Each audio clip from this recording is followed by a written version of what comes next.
À moi de vous dire bonsoir. Je vais commencer par un discours. Non. Une ou deux précautions avant de démarrer. Donc, au théâtre, tout signe fait sens, paraît-il. Moi, je ne suis pas du tout un homme de théâtre, donc ce bâton n'a absolument aucune fonction symbolique. Je vous le dis tout de suite, pour pas que vous gambergiez. Il me permet juste, comme j'ai pas de pratique d'acteur, de pas trop me balancer comme ça, pour pas que vous ayez envie de vomir. Il y a ça que je voulais vous dire. Là-bas, ça n'a pas de fonction symbolique, c'est juste des antisèches. Et puis, alors oui, pour les âmes sensibles, vous n'allez pas assister à une conférence rigolote. On va traiter d'un sujet grave, puisqu'on va parler de la famille. Non, commencez pas. Alors moi, je vais souvent me moquer. Je vais me moquer des parents. Alors que j'imagine qu'il y en a certaines et certains d'entre vous qui n'ont pas d'enfants ou qui aimeraient bien en avoir. Je suis désolé. Du reste, il y a des gens qui ont des enfants et qui regrettent. Il y en a qui reviennent d'un mariage, peut-être qu'il y en a quelques-unes d'entre vous qui reviennent d'un enterrement et qui n'ont pas eu accès à l'héritage. Et puis on va parler d'amour aussi, alors c'est pas forcément rigolo quand c'est pas réciproque. Je vous demande juste de pas prendre ces petites remarques pour du cynisme, mais d'imaginer que je suis intimidé et que c'est de la pudeur. Non, je vous assure. Je vous assure que c'est de la pudeur. Enfin, me concernant, je suis assez égocentrique et sinon je ne serais pas là devant vous. Donc j'ai pas beaucoup de mal à parler de moi. Où c'est plus embêtant, c'est que donc une conférence gesticulée, c'est censé être un mélange de savoir froid et de savoir chaud. Donc les savoirs froids, c'est les savoirs livresques, conceptuels, universitaires. Et les savoirs chauds, c'est je suis censé vous raconter ma vie. Donc moi, j'ai pas de difficulté à le faire, sauf que je vis pas tout seul et Isa n'a pas décidé de venir sur scène raconter notre vie. Alors déjà, au moment d'écrire cette conférence gesticulée, j'étais emmerdé par Isa. Enfin, juste pour l'écrire. Je ne savais pas comment vous la présenter. Donc, il y a un moment, je me suis dit, bon, je vais vous leur dire, Isa, c'est ma femme. En fait, ça ne marche pas. La première chanson qu'elle m'a fait écouter, c'est La non-demande en mariage, donc on n'est pas mariés. Je me suis dit, bon, on va dire ma concubine. Puis ça faisait un peu film érotique japonais, donc je me suis dit non plus. Alors, depuis que j'ai le front qui pousse, je mets des sweats à capuche et je dis ma meuf. Il n'y a aucune de ces formules qui me satisfait, c'est pour ça que je l'appelle Isa, parce que dans ces trois formules, il y a un possessif. Et on va voir que la famille a beaucoup à voir avec la propriété privée. Or, Isa appartient à personne. Du reste, je vis aussi avec une autre personne, elle s'appelle Romane, mais elle veut déjà plus que je lui fasse des bisous avant d'aller à l'école, donc je pense qu'elle ne serait pas satisfaite que je parle trop d'elle. Romane, vous l'avez compris, c'est ma fille. Alors pour plein de gens, le plus beau jour de leur vie, c'est la naissance de leur enfant. Alors on s'entend d'un point de vue esthétique, c'est pas très beau, mais je comprends que ça puisse être un beau moment. Je vous dis pas que ça ne l'a pas été pour moi, mais moi le plus beau jour de ma vie, ça a été le jour où j'ai appris que j'allais devenir berger. Et après tous les matins où je me suis levé pour garder des brebis en montagne. J'aimerais vous faire partager cette passion un petit peu ce soir. On m'a souvent dit tu racontes mal, t'expliques tout le temps. Donc au moins par moment, j'aimerais bien vous mettre sur un autre registre et vous dire quel plaisir j'ai eu à me lever tous les matins à 4h du matin et à marcher dans la montagne, même sous la pluie, à la frontale, dans la nuit. Alors que quand Romane me réveille à 4h du matin pour me demander un verre d'eau, je trouve ça insupportable, surtout qu'elle a une bouteille juste à côté. Moi, j'ai appris à garder les brebis libres, c'est-à-dire à les faire coucher libres. En fait, depuis qu'il y a le retour du loup dans les montagnes françaises, on demande aux bergers de ramener les brebis le soir à côté de la cabane, de les mettre dans un parc mobile, on appelle ça des filets, pour pouvoir entendre si le prédateur arrive la nuit et pouvoir se réveiller et faire peur au loup. Moi, c'est pas comme ça qu'on m'a appris. On m'a dit, les brebis, elles peuvent très bien dormir toutes seules le soir. Et comme la brebis, c'est un animal, c'est une proie, c'est un animal très peureux, ça va tout le temps aller dormir sur le point le plus haut. Il se trouve que vous êtes en montagne, le point le plus haut, il est là-bas, en crête. Et la cabane, elle n'est jamais en crête pour une raison toute simple, c'est qu'en crête, c'est là que tombe l'orage. Donc pourquoi je vous disais que j'étais obligé de me lever à 4 heures du matin? C'est pas vrai pendant toute l'estive, mais c'est vrai au mois de juillet, hein. Pour une raison toute simple, c'est que les brebis, elles vont manger quand il fait jour, mais quand il fait pas trop chaud. Donc elles vont démarrer le matin très très tôt, et au mois de juillet, le soleil se lève à 5 heures du matin. Comme la cabane, elle peut être à 1 heure de marche, je suis obligé de mettre mon réveil à 4 heures du matin. Je ne vous dis pas que c'était marrant tous les jours, mais au bout de 5-6 minutes, après avoir bu mon café, je partais dans la montagne, je transpirais un peu, et puis des fois j'arrivais à l'heure en haut. Alors pourquoi je dis arriver à l'heure? Parce que vous êtes un peu speed quand même le matin quand vous êtes berger, parce qu'elles couchent libres. C'est-à-dire que le soir, vous les avez quittées à 11 heures du soir et vous avez repéré à peu près où est-ce qu'elles allaient se coucher. Mais par contre, il ne faut pas être en retard le matin, parce que quand elles sont ici, et que le soleil se lève, elles peuvent très bien avoir envie de démarrer de l'autre côté de la montagne, où il y a un autre berger avec un autre troupeau. Donc il faut quand même arriver à l'heure là-haut. Des fois, j'arrivais en avance. Et là, quand tu arrives en avance, il est 4h45, le soleil ne s'est pas encore levé, vous avez toutes les brebis qui dorment là, et puis le soleil se lève, et ça fait comme des ombres chinoises, l'une après l'autre, elles vont se réveiller. Et vous, vous êtes assis sur une pierre, sur la même pierre qu'un homme ou une femme il y a 10 ans, 50 ans, un siècle, 200 ans, 1000 ans, parce que ces montagnes, elles sont pâturées depuis très très longtemps. Souvent, c'est un métier qui n'est pas très connu, le métier de berger. Alors on me demande, les deux questions qu'on pose le plus souvent en montagne, que les touristes me posent, c'est comment tu fais pour ne pas en perdre? Il faut imaginer qu'aujourd'hui, un berger, ça garde entre 1500 et 2000 bêtes. Comment tu fais pour ne pas perdre une brebis? Alors en fait, c'est pas du tout compliqué. On ne peut pas perdre une brebis. Comme c'est un animal grégaire, vous pouvez en perdre 100 ou 200, mais pas une seule. C'est beaucoup plus facile à repérer. Vous pouvez perdre une brebis qui meurt, mais si elle meurt, c'est qu'elle était malade, elle était en mauvais état, et ça, c'est pas de votre faute, c'est de la faute des éleveurs, qui sont vos employeurs. Mais vous bossez avec une grosse masse d'animaux, et moi, je compte pas les 2000 bêtes. Enfin, si on a une blague pour les touristes, quand ils demandent combien vous avez de brebis, on dit on compte le nombre de pattes, on divise par 4. Mais en vrai, ce qu'on fait, c'est qu'on a quelques brebis remarquables, noires avec une oreille cassée, noires sans queue, enfin, plutôt c'est les brebis noires en général, on les compte, et si vous en connaissez 25 ou 30, vous comptez vos 25 ou 30 brebis remarquables, vous avez une très forte probabilité d'avoir vos 2000 bêtes. Donc c'est pas si compliqué de ne pas en perdre. L'autre question qu'on me pose, c'est mais tu t'ennuies pas quand tu es là-haut, hein? Tu te fais pas chier, tu te sens pas seul? Ben en fait non. En fait non, pour une raison toute simple, c'est que j'ai plein de choses à faire. Le problème, c'est qu'on ne sait pas trop ce que fait le berger, hein, parce qu'on ne le voit jamais travailler. On parlera tout à l'heure du travail invisible, dont on parle. Je ne sais pas si vous avez déjà entendu parler de ça, les féministes ont bossé là-dessus. Le travail invisible, c'est ce truc qui fait que quand vous rentrez dans les toilettes, elles sont tout le temps propres, mais c'est jamais vous qui les avez nettoyées. Le berger, il travaille précisément à des heures où on ne le voit pas bosser. Puisque les brebis mangent en plein jour, mais quand il ne fait pas trop chaud. Si vous êtes dans les Alpes du Sud, il fait chaud très très tôt, donc elles vont manger entre 5 heures du matin et 9-10 heures du matin. Et après, elles vont chômer. Chômer, ça veut dire qu'elles ruminent, elles se mettent en tas et elles ne bougent pas de la journée. Elles se mettent en tas parce qu'elles se mettent à l'ombre l'une de l'autre. Et 9h, 10h du matin, c'est précisément le moment où les touristes arrivent en montagne, où vous êtes en train de faire votre ménage, ou de bouquiner, ou de faire des soins aux brebis, mais on a l'image du berger qui bouquine, mais il a déjà fait la moitié de sa journée puisqu'il s'est levé à 4h du matin. Et c'est pareil, le soir, vous allez rattaquer le boulot vers 17-18 heures. Je vous dis ça en gros, hein, ça dépend du climat, de la montagne, mais vous allez rattaquer le boulot à 17-18 heures, précisément au moment où les touristes descendent dans la vallée.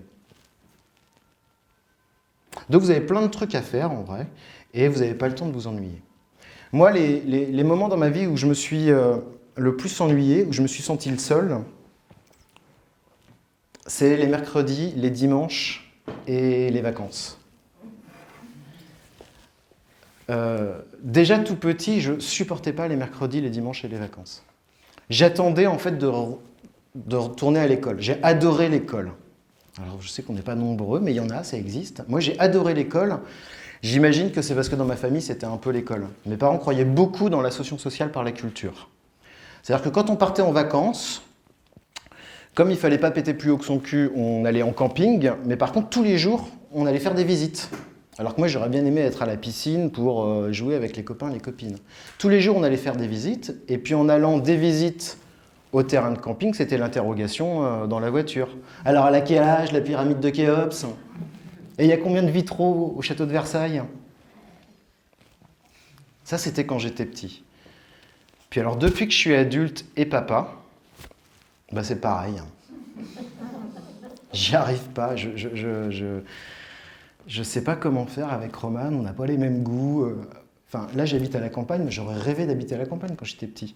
Donc j'essaye de faire des trucs qui, je pense, peuvent lui plaire, mais qui me satisfont aussi. Elle veut pas aller aux champignons, elle veut pas aller garder les brebis, elle veut jouer avec ses poupées. Enfin, pour bosser cette conférence cette semaine, j'ai galéré d'arriver à essayer de faire des choses en même temps que jouer avec ma fille, j'ai pas réussi. Donc si elle n'est pas réussie, c'est de la faute de Roman. Bon, mais j'ai quand même trouvé un truc qui marche assez bien. Je me suis rendu compte que l'enfant était un animal grégaire. Et que c'est plus facile de garder plusieurs enfants qu'un seul. Il y en a qui me voient venir là. Alors moi, ce que je fais le mercredi, c'est que j'invite des copains et des copines de Romane à venir jouer à la maison. Et elle se garde très très bien toute seule. Alors, vous notez bien, mais je suis sûr que vous l'avez déjà fait, ça marche à 2 titres. Ça marche le premier mercredi, et puis le mercredi d'après, les parents ils se sentent redevables et ils invitent Romane à venir jouer chez eux. Bon, je fais le malin en fait, si, mais je ne suis pas très très fier de ça.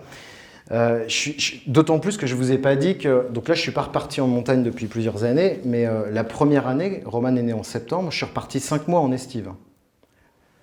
Donc là, ce n'était pas une question des mercredis, des dimanches et des petites vacances. Qu'est-ce qui s'est occupé de Romane pendant 5 mois? C'est Isa. Je ne suis pas très fier de ça. Au début, je voulais faire une conférence gesticulée sur la culpabilité. C'est un truc qui me travaille depuis que depuis que j'ai 12 ans, je sais pas. Je me suis rendu compte que dans la famille, c'était héréditaire, la culpabilité. Alors, chez moi, ça se transmet par les pères, mais il paraît que ça existe dans d'autres structures familiales. Assez rapidement, je me suis rendu compte que c'était juste un des ressorts de l'éducation parentale. Hein, vous savez, il y a 4 piliers. Vous connaissez ça, les piliers de l'éducation parentale? Non, la menace, la récompense, la punition, mais ça, ça passe assez vite. Et puis après, le 4e ressort, c'est la culpabilité quand même. Bon, en tournant autour du truc, je me suis dit, je ne vais pas traiter que de ça.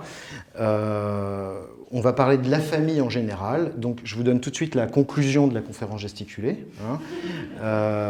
Hollande, son ennemi, c'était la finance.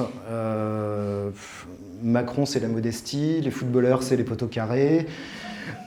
Moi, la cause de tous les maux, c'est la famille. Vous allez voir, c'est simple. Pour pas trop parler de Romane et d'Isa, on va parler de chiens et de brebis. Puis comme ça, celles et ceux qui n'ont pas d'enfants, vous trouverez un intérêt à cette conférence. Et puis, on va commencer. Ça n'avait pas commencé, je vous... Grand 1, petit a. Il y a un plan, mais je ne vous le dis pas. Il y a beaucoup de digressions. Parce que moi, j'ai aimé beaucoup l'école, mais je ne veux pas vous mettre dans la situation. Donc, je ne vous donne pas le plan. Grand 1, petit a. Qu'est-ce que c'est que la famille? Alors, pour bien comprendre ce que c'est que la famille, il faut partir d'un principe. Les mères, c'est chiant.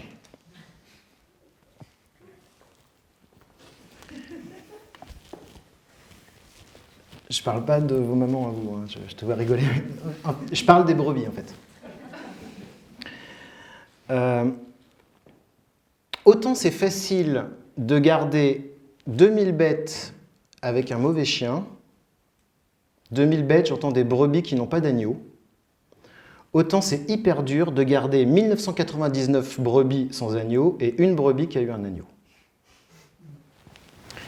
Je vous explique rapidement comment on fait pour être berger, parce que c'est souvent un peu magique. Vous allez voir, c'est très simple. En gros, le boulot du berger, c'est un peu d'empêcher que les brebis montent. Elles n'ont qu'un truc en tête, elles, c'est de manger. Elles mangent en marchant et elles marchent en montant. Donc, vous arrivez le 30 juin en bas des Alpes, le 2 juillet, elles sont en crête.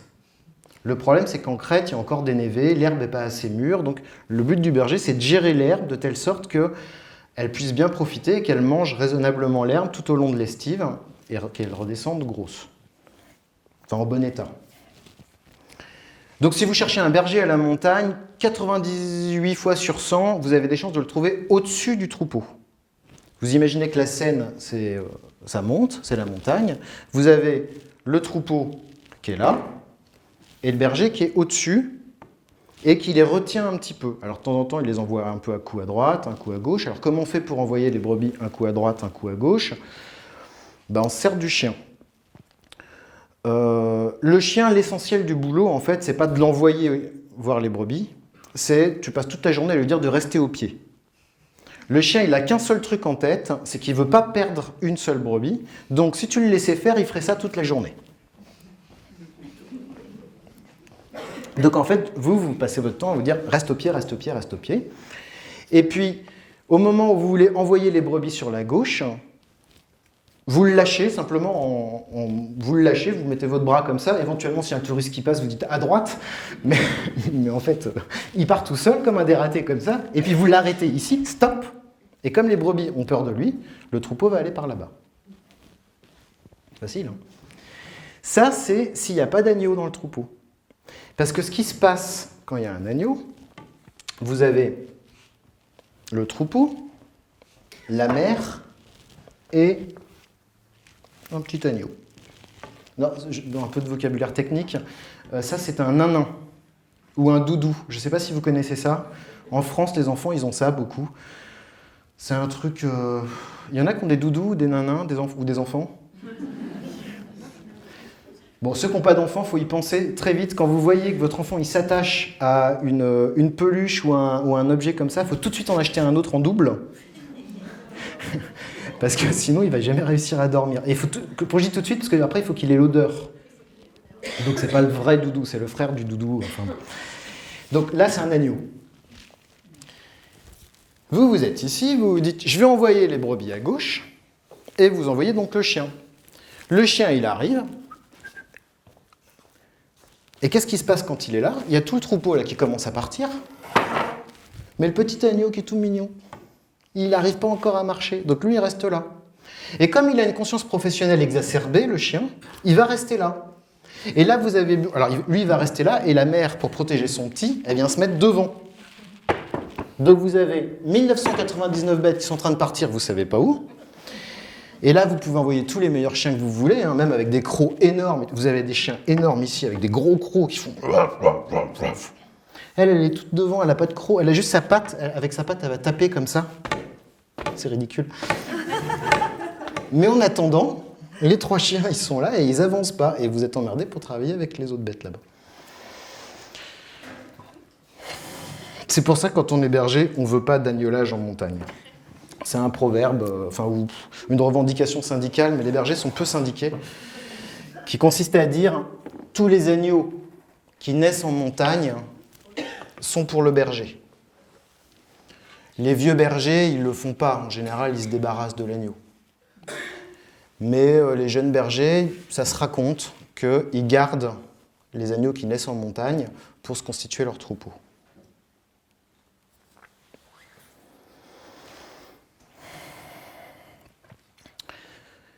Pourquoi je vous raconte ça? Pour vous induire en erreur. S'il y en a qui se sont dit « super la métaphore sur l'instinct maternel », la famille n'a strictement rien à voir avec l'instinct et rien à voir avec la nature.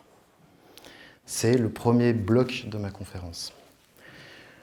Du reste, l'instinct maternel, si je vous raconte... Vous voulez que je vous raconte comment on fait adopter un agneau à une brebis? C'est un peu dégueulasse.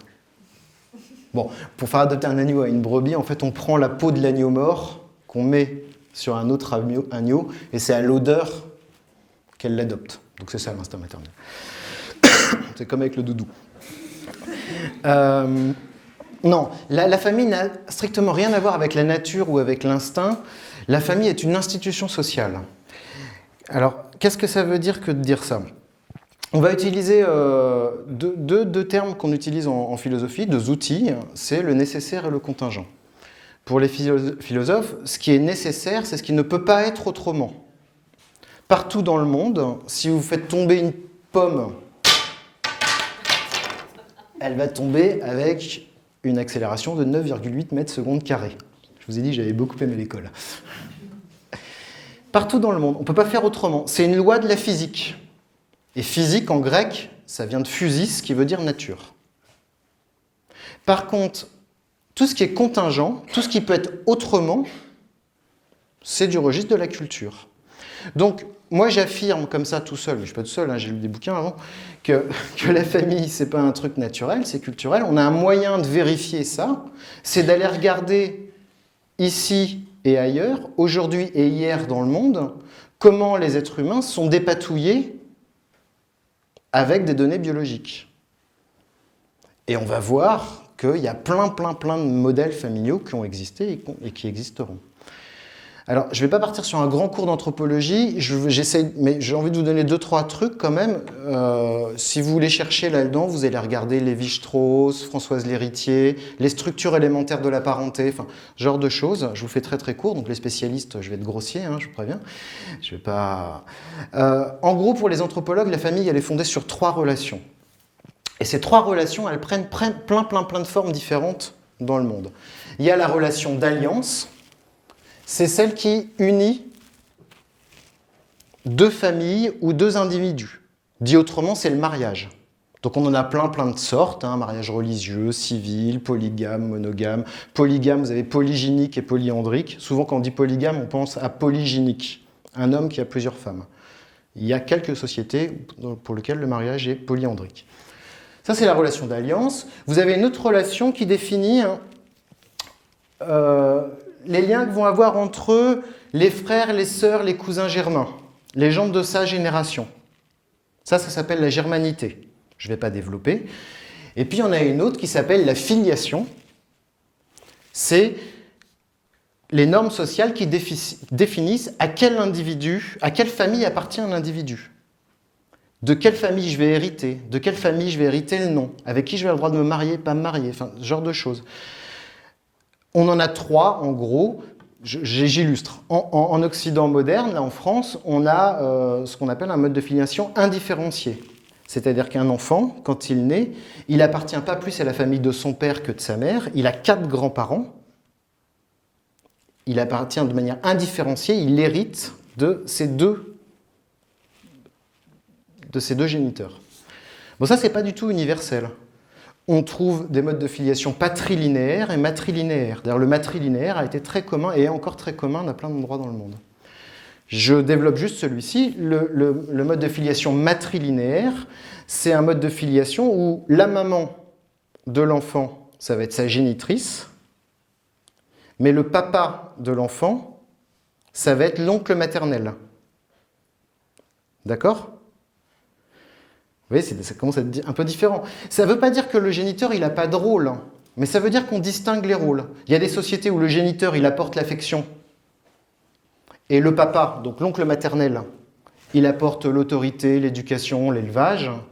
Puis des fois, c'est l'inverse. Enfin, voilà, mais on n'est déjà pas sur un truc qui est binaire, hein, et on a 3 personnes là, et on voit bien que là, la famille, elle prend une autre forme. Je vous parle de la filiation, je ne vous parle pas non plus du genre ou de l'engendrement ou de la sexualité. On peut avoir des enfants dans les sociétés en étant du même sexe. Il y a au moins une trentaine d'ethnies africaines, on parle souvent des Nuer, qui est un peuple du Soudan, mais il y en a d'autres, qui reconnaissent le mariage entre femmes. Une femme qui est stérile dans une famille patrilinéaire où il faut absolument qu'on ait des enfants, une femme qui est stérile peut se marier avec une femme non stérile. Et elle va être appelée papa par les enfants. Et elle aura tous les attributs politiques et sociaux d'un homme. Quant à trouver du sperme, c'est pas très compliqué, c'est pas une invention moderne, hein, les GPA, tous ces trucs-là, il suffit de prendre un voisin, un esclave, non mais c'est vieux comme le monde, voilà. Rien à voir avec le genre, ça n'a même rien à voir du tout avec la sexualité. Une des modalités de la filiation qui a été énormément utilisée et qui l'est encore à plein d'endroits dans le monde, c'est l'adoption. Je vous dis qu'il a été à plein d'endroits dans le monde parce qu'en Occident, c'est très difficile d'adopter. C'est peu commun par rapport à ce que ça peut être ailleurs dans le monde. Je ne développe pas. Ceux qui veulent des informations là-dessus, si vous voulez des informations sur la famille occidentale, vous allez regarder au XIIe siècle. C'est au XIIe siècle que s'inventent plein de trucs par les curés. C'est là qu'on invente le mariage religieux, c'est là qu'on met un frein à l'adoption. Enfin voilà, vous regardez XIIe siècle famille et puis ça me permet de gagner 1 heure sur la conférence. Mais c'est pas qu'ailleurs, loin, chez les Africains, tout ça. Hein. Dans la culture occidentale, chez les Romains, on adoptait énormément. On adoptait y compris des adultes. Donc ouais, c'est pas... Bon, voilà. Faut pas que je fasse un cours d'anthropologie. Pourquoi je vous raconte tout ça? Je vous raconte tout ça pour insister, donc j'y reviendrai pas, sur le caractère culturel de la famille. En faisant ça, j'espère que c'est libérateur. Si c'est culturel, ça veut dire que c'est pas nécessaire. Si c'est pas nécessaire, ça veut dire qu'on peut faire autrement. Ça, c'est le premier aspect. Et le deuxième aspect, c'est je vais prendre ces exemples un peu loin de notre réalité pour mettre en lumière à quel point nous, on a un modèle familial qui est profondément étriqué et compliqué à comprendre, pour une raison toute simple, c'est qu'on va cumuler, superposer du biologique sur du social, alors que l'humanité a très bien su séparer ça pendant plein de choses. On va mettre l'un sur l'autre du biologique et du social, et en plus de ça, on va faire tenir toutes les fonctions sociales de la famille dans un tout petit nombre d'individus. En gros, on va faire plus compliqué après, mais en gros, en France, la famille, c'est 3,9 individus. En général, 2 adultes qui sont les parents, plutôt avec des sexes différents, un homme et une femme, qui doivent assurer l'éducation de leurs enfants, mais pas que l'éducation, l'instruction, l'élevage, le gardiennage, apporter de l'affection, exercer l'autorité parentale, et tout ça dans une stricte exclusivité. Quand je dis dans une stricte exclusivité, c'est que vous voyez bien que c'est assez compliqué d'apporter de l'affection aux gamins du voisin et de la voisine, et encore plus d'exercer son autorité parentale sur le voisin et la voisine. Mais ces 2 parents sont aussi censés être un couple, des amants, des amoureux, des gens mariés, appelez ça comme vous voulez, mais un couple, ce qui veut dire habiter sous le même toit, avoir le même carnet de chèques et frotter son épiderme régulièrement en s'échangeant des sécrétions corporelles. Je le dis sous cette forme-là, mais c'est dans le Code civil. Hein. Là, ce que je viens de dire en 3 phrases, c'est ce que dit le maire quand vous êtes à la mairie. Ce devoir assistance mutuelle, avoir une communauté de vie, ça c'est être sous le même toit. Et puis la question du devoir conjugal. Alors devoir conjugal, c'est pas dans le Code civil, mais par contre, à la mairie, on jure fidélité. Dans le Code civil, hein, la fidélité, c'est un concept religieux, hein, je vous rappelle. Donc, même si on n'est pas marié, la représentation qu'on a de la famille, c'est celle-ci. D'ailleurs, si vous... Par exemple, le fait de quitter le domicile conjugal, même si vous n'êtes pas marié, hein, dans le cas d'un conflit, en cas de garde des enfants, ça peut être encore, dans les jurisprudences, considéré comme une faute. Comme s'il y avait une relation entre la relation dans le couple et la relation de paternité. Bon, j'en remets une couche parce que je l'ai trouvé tout à l'heure, mais je vous assure que je n'ai pas bossé des heures là-dessus hein, tout à l'heure. J'ai pris un bouquin en bas ici. Ça s'appelle « Le métier de père ». J'ai ouvert à une page, je vous jure que j'ai... Et ça dit ça. Fonction paternelle indirecte, c'est celle que le père assume en tant qu'il est le mari de sa femme et qu'il lui apporte la sécurité et l'amour dont elle a besoin. Il l'aide ainsi à être une mère disponible et heureuse. Vous voyez, là... Non, mais je suis sûr que c'est ici, hein, c'est au XXIe siècle, c'est là. Je ne l'ai pas cherché dans les... Voilà. Non, mais c'est juste pour... Là, vous voyez, on est sur la paternité et on met ça tout de suite en lien avec le fait d'être le mari d'une femme mariée, non. Et je ne vous parle pas de la rendre disponible et compagnie.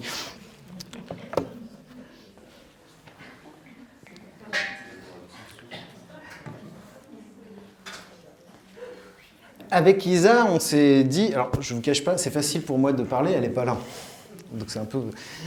Il y a 2-3 trucs sur lesquels on a fait attention. En tout cas, avant d'avoir un enfant, on a eu besoin, et moi j'ai eu besoin en tout cas, je vais parler pour moi, de vraiment faire cette distinction. C'est-à-dire qu'on s'est promis plein de choses, notamment qu'on allait élever, éduquer ses enfants ensemble, mais il nous a fallu cette discussion qui consistait à dire... C'est pas parce qu'on a des enfants ensemble qu'on va habiter ensemble toute notre vie et qu'on va être amoureux toute notre vie. Il a fallu qu'on ait cette discussion-là pour qu'on arrive à faire des enfants. L'histoire de la fidélité, on ne va pas traîner trop sur cette question. On est assez d'accord avec Isa là-dessus, en théorie. compliqué la pratique, mais en théorie, on est assez d'accord pour dire que ça, c'est pas un concept... enfin, ça n'a pas grand-chose à voir avec le corps.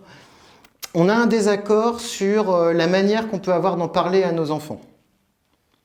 C'est-à-dire que là, moi je considère que si le couple c'est quelque chose d'oppressant, il faut que ma fille elle ait des exemples. Qu'elle sache que c'est possible que j'ai d'autres amoureuses.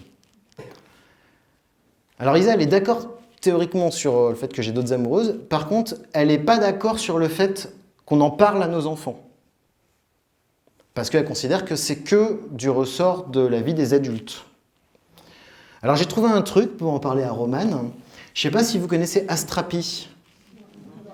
C'est une petite revue pour enfants, c'est plutôt bien foutu. Et Romane est abonnée à ça. Et dans Astrapi, il y a un truc qui s'appelle les petits philosophes. Vous avez une petite histoire et ça donne lieu à une discussion entre les parents et les enfants. Et donc dans les petits philosophes, il y a cette histoire que peut-être que certains et certaines d'entre vous avaient vécu en vrai. C'est le moment où le garçon ou la petite fille se rend compte que sa maman est enceinte et qu'il a très très peur d'avoir des frères et des sœurs parce qu'il a peur que sa maman l'aime moins. Je ne sais pas si vous avez vécu ça. Et là, vous avez un truc qui se dit souvent, c'est « Mais écoute mon chéri, l'amour c'est pas comme un gâteau, il faudrait diviser le nombre de parts. L'amour ça grossit avec le nombre de personnes qu'on aime. »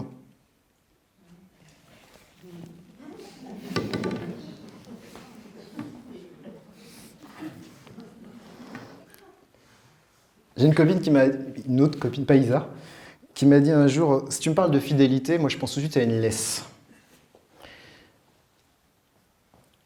Je vais vous parler un petit peu des chiens en montagne, parce que Isa ne veut pas trop qu'on parle de ça, enfin publiquement. Je me suis rendu compte que les gens ne faisaient pas trop la distinction entre les différents chiens. Donc moi je vais vous les présenter par ordre décroissant de nuisance. Vous avez une première catégorie de chiens, c'est les chiens errants et les chiens de touristes. Alors en vrai, les chiens errants, il n'y en a pas tant que ça en France. On parle d'eux quand... En fait, moi, je pense que quand il y a des attaques dans le troupeau qui ne sont pas dues au loup et qui sont dues à des chiens errants, c'est les chiens du voisin. Mais le voisin, c'est aussi un paysan ou un chasseur, donc il y a une alliance de classe. Donc c'est plus pratique de dire que c'est des chiens errants ou de dire que c'est des chiens de touristes. Ceci dit, je rigole avec ça, mais en vrai, c'est hyper chiant de discuter avec des touristes qui ont des chiens en montagne. Vous passez votre temps à leur dire d'attacher leurs chiens. Et là, systématiquement, vous avez les touristes qui ont la même réponse, qui est de dire « Non mais vous inquiétez pas, il ne ferait pas de mal à une mouche, je le connais comme si je l'avais fait, sa chambre est très bien rangée. » Mais ça, c'est à la maison. Moi aussi, Romane, elle m'a jamais mordu. Le chien, il se comporte comme ça à la maison. Mais il faut imaginer qu'un troupeau de brebis, hein, c'est une boulangerie ouverte en open service sur les bonbons. Hein. Et il ne va pas ranger derrière. Ça, c'est le chien de touriste. Ensuite, vous avez le patou. Alors, le patou, c'est le gros chien blanc. Je ne sais pas si vous vous souvenez de Belle et Sébastien. Donc, patou, ça vient du mot pastre. Pastre, c'est le berger. Hein. Le patou, il n'y en avait pas dans les montagnes françaises il y a une vingtaine d'années. C'est un animal qui est imposé aux éleveurs et aux bergers pour acheter la paix sociale par rapport au loup. C'est-à-dire qu'on finance les patous hein, parce qu'ils sont censés protéger un petit peu le troupeau. Alors, la relation du touriste au patou en dit long sur le rapport qu'on a à la nature. Globalement, vous avez un consensus assez général dans la vallée sur le fait que le loup, c'est bien pour la biodiversité. Les gens sont plutôt pour le retour du loup. Quand vous descendez dans la vallée, il y a plein de comptines, de bibliothèques, de trucs pour la promotion du loup. C'est un objet touristique qui marche très très bien. Par contre, vous, en tant que berger, quand vous redescendez toutes les 3 semaines pour aller faire vos courses, vous êtes à peu près sûr d'avoir une plainte à la gendarmerie hein, parce que les gens ont eu peur du patou. Je vous assure hein, que c'est vrai. Bon, après, vous avez le chien de gamelle. Le chien de gamelle, c'est un ancien chien de travail, mais on le garde quand même. Il ne sert à rien, mais il a le droit de rentrer dans la cabane et puis dormir sur le lit. Hein. Et puis, vous avez le chien de travail. Est-ce qu'il est fidèle au berger ? On imagine souvent, parce qu'il y a une relation, c'est impressionnant de voir un berger travailler avec son chien de berger. Moi, je prétends que le chien n'est absolument pas fidèle au berger, il est fidèle à l'idée qui se fait du boulot de berger. C'est-à-dire que j'ai bossé avec plein de chiens,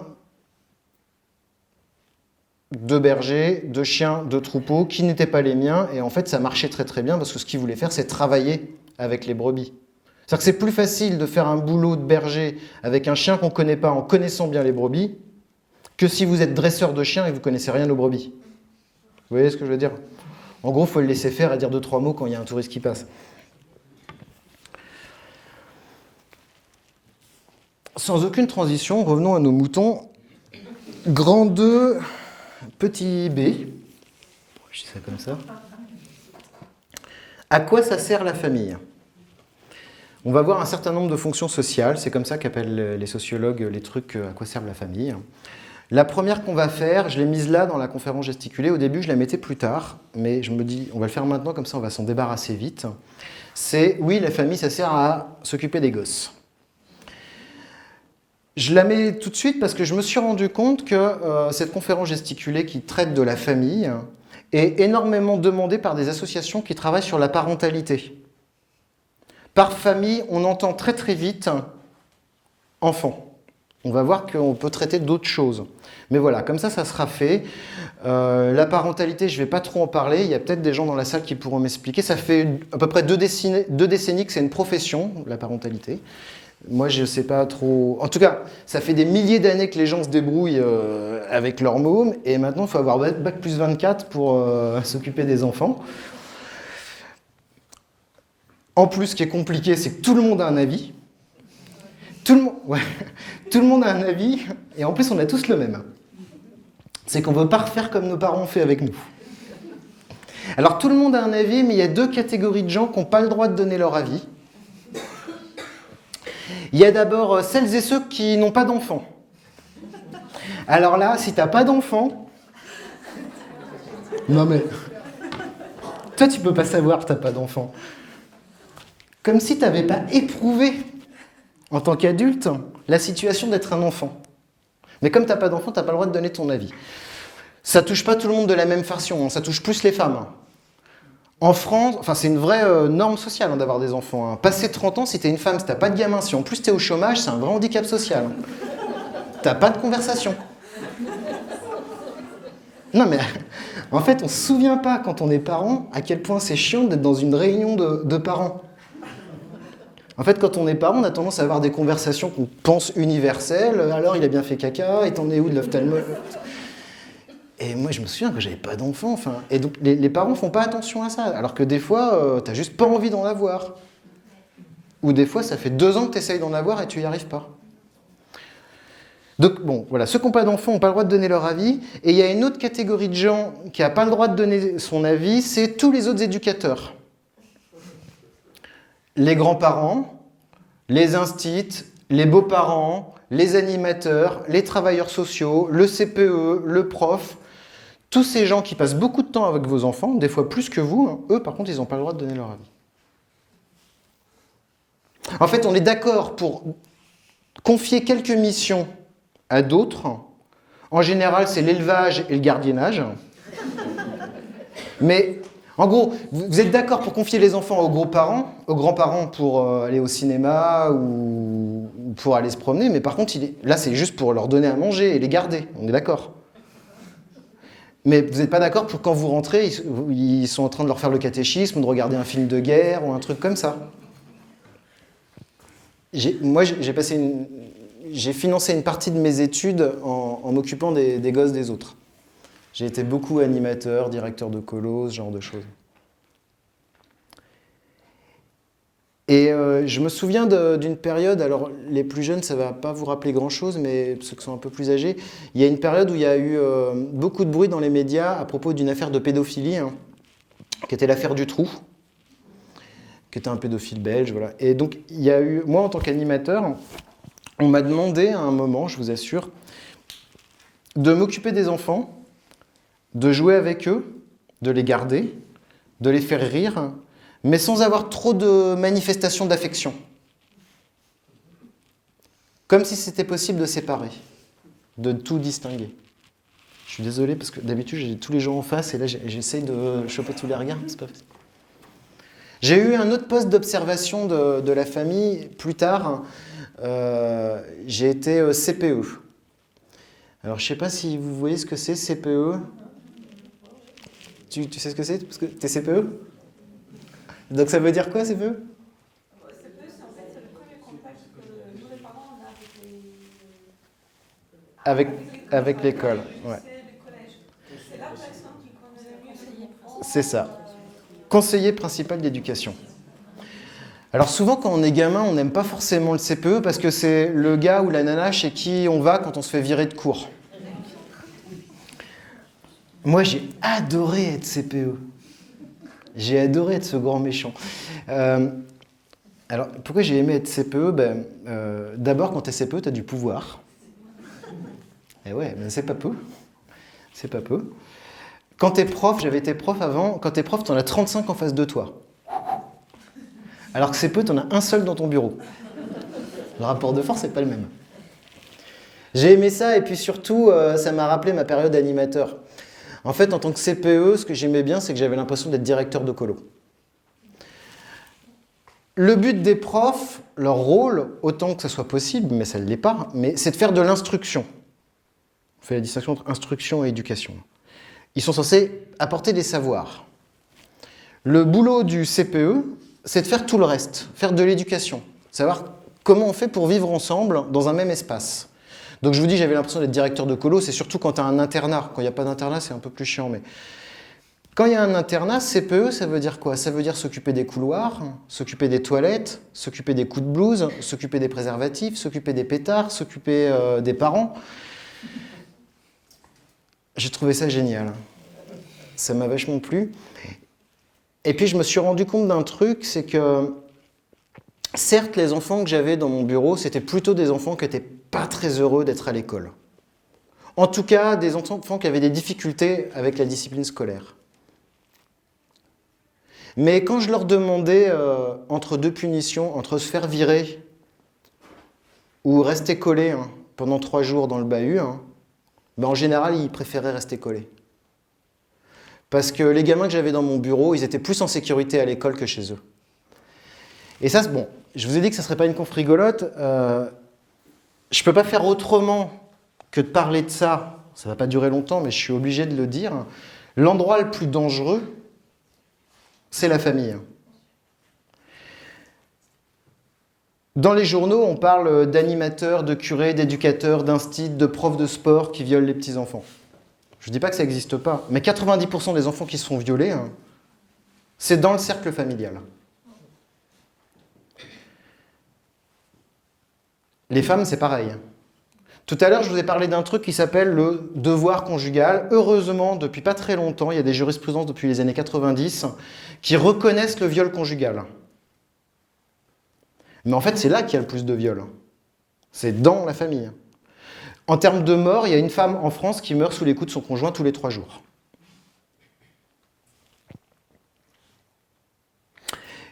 J'ai rencontré une femme à la fin de cette conférence gesticulée, la dernière fois que je l'ai jouée, qui est venue me voir, qui avait été assez touchée par ce moment-là et qui m'a cité la phrase qu'elle avait lue dans un livre que je n'ai pas lu, mais je vous le cite quand même, ça s'appelle « L'affaissé ».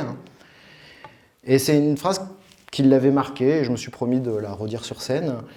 L'écrivain qui a fait ce bouquin dit « Taper son chien, c'est dégueulasse ».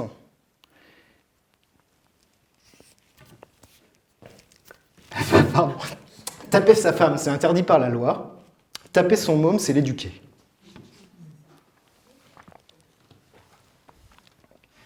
On va parler d'élevage. Parce qu'en éducation, j'y connais rien. De toute façon, on n'est pas grand-chose à y connaître grand-chose.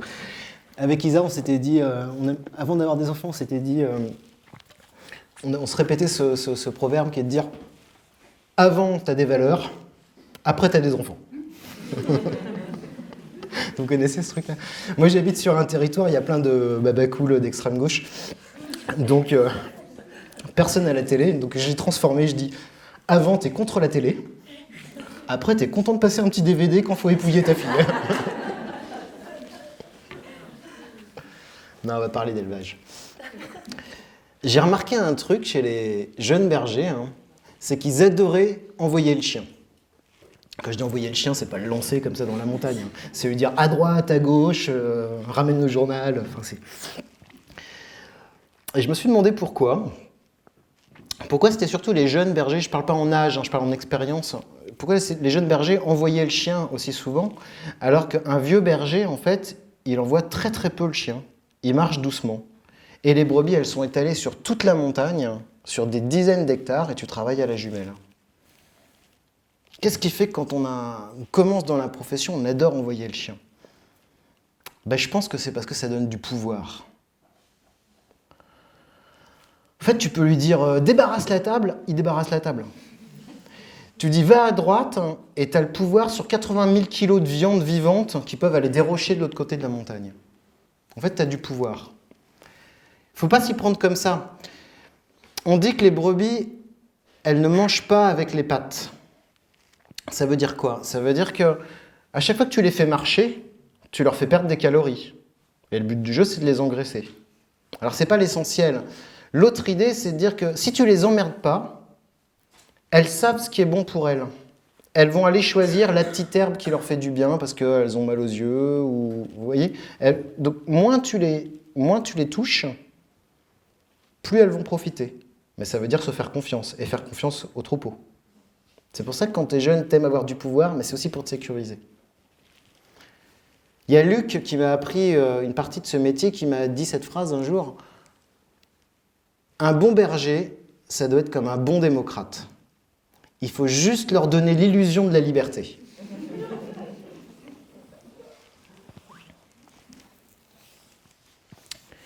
Grand 4, petit z. Ça sert à un autre truc, la famille. Alors les sociologues, les historiens, les anthropologues disent que la famille, c'est une unité de production.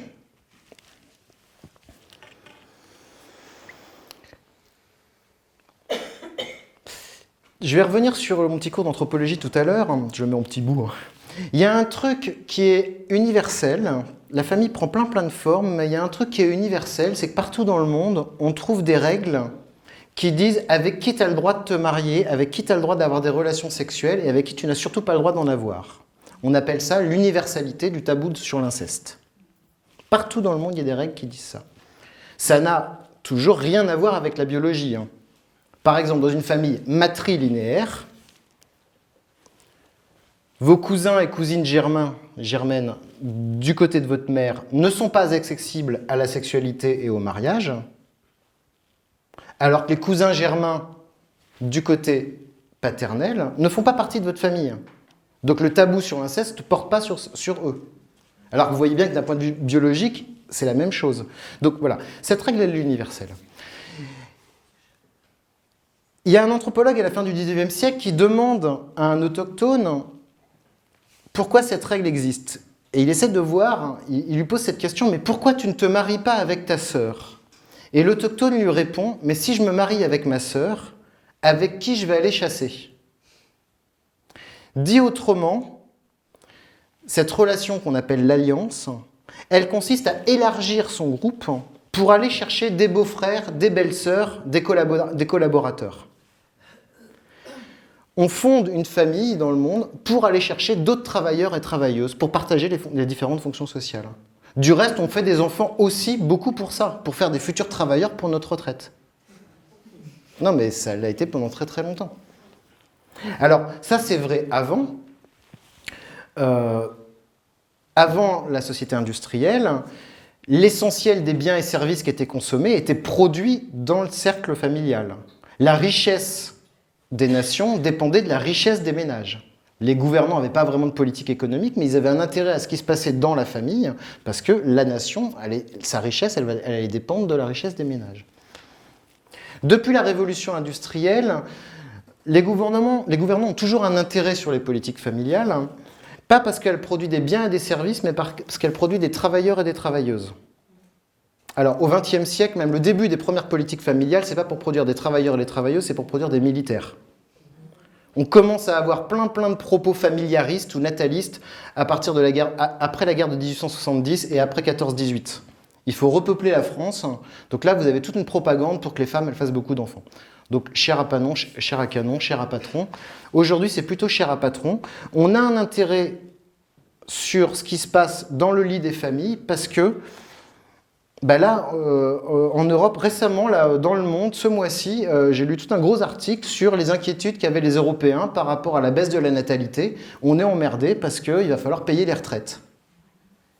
Et donc, les mesures qui sont promues, c'est pour augmenter la natalité, pour faire des travailleurs et des travailleuses, pour financer les retraites. On a un autre moyen, mais il n'est pas à la mode, hein, pourtant ça a été utilisé à plein de moments dans l'histoire, c'est l'immigration. Mais là, aujourd'hui, c'est vraiment pas à la mode. Attendez, je me perds. Famille, tac, tac.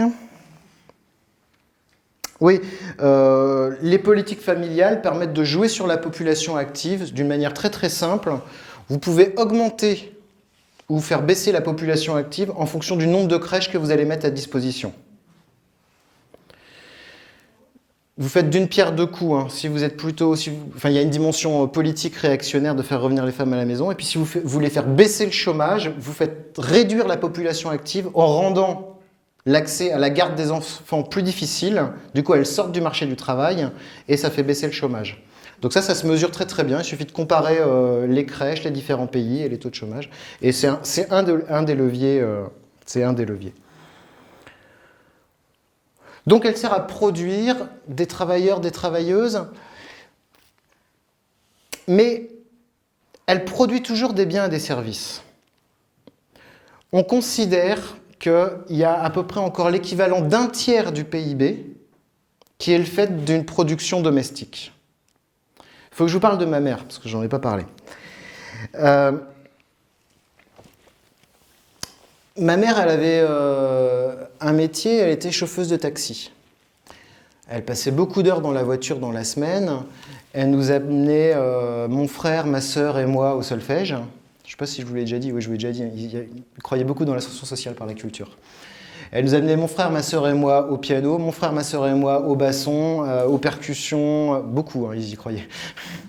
Mais comme il faut... Donc, tout ce temps-là, elle le passait en voiture, alors... Entre notre heure de solfège, en général, elle allait faire les courses, hein, je vous rassure, elle ne perdait pas son temps.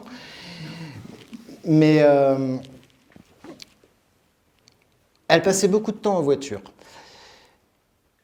Tout le mercredi, tous les soirs après l'école, elle allait nous chercher à l'école.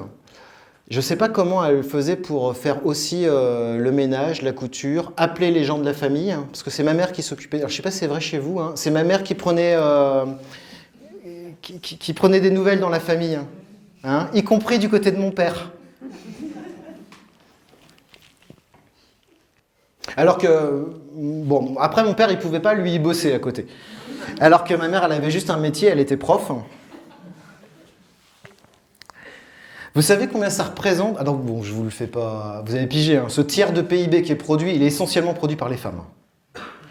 Est-ce que vous savez combien ça représente le travail domestique en moyenne aujourd'hui en France pour un homme et une femme? En moyenne, un ordre de grandeur. Le soin aux enfants, l'éducation, le gardiennage, l'élevage, le jardin, réparer la voiture, faire le ménage, étendre les lessives. Combien ça représente par jour en moyenne? Combien tu dis? Ouais, c'est ça, c'est l'ordre de grandeur. 5, bon. Après, ça dépend vraiment des configurations familiales. Donc ça, c'est des chiffres que je tire pas de revues d'extrême gauche féministe, hein, c'est l'INSEE. Aujourd'hui, on est à 3h26 pour les femmes, en moyenne, avec des grandes disparités en fonction du nombre d'enfants. Plus vous avez de nombre d'enfants, plus l'inégalité s'accroît. Et chez les hommes, on est autour de... On est à 2 heures. On est à 2 heures. Ça dépend, je vous dis, hein, ça dépend de plein de configurations. En tout cas, ce qui est vrai, c'est que, indépendamment, quelle que soit la configuration, on a toujours un déficit en faveur des hommes. C'est-à-dire que même quand vous regardez les chiffres avec l'homme inactif, soit au chômage, soit à la retraite, et la femme active, vous avez un écart sur le travail domestique qui se réduit, mais il est toujours en défaveur des femmes. Ça a évolué un petit peu. Là, c'est les chiffres aujourd'hui. Quand même, ça progresse. Le travail domestique chez les femmes a baissé de 20 minutes en 30 ans. Si, je vous assure, on était autour de... Et chez les hommes, ça a augmenté d'1 minute. Ce qui dit d'ailleurs pas tout, hein, parce que dans le même temps, le travail salarié des femmes a augmenté, alors que le travail salarié des hommes a baissé du fait du chômage. Donc globalement, le bilan, c'est que on peut regarder d'autres chiffres, c'est le temps de loisir des unes, des uns et des autres. Bon, ça, c'est des stats, hein, c'est des globales. Je sais que chez vous, c'est pas pareil. Je rencontre plein de gens chez qui c'est différent. Donc, il y a plein d'exceptions.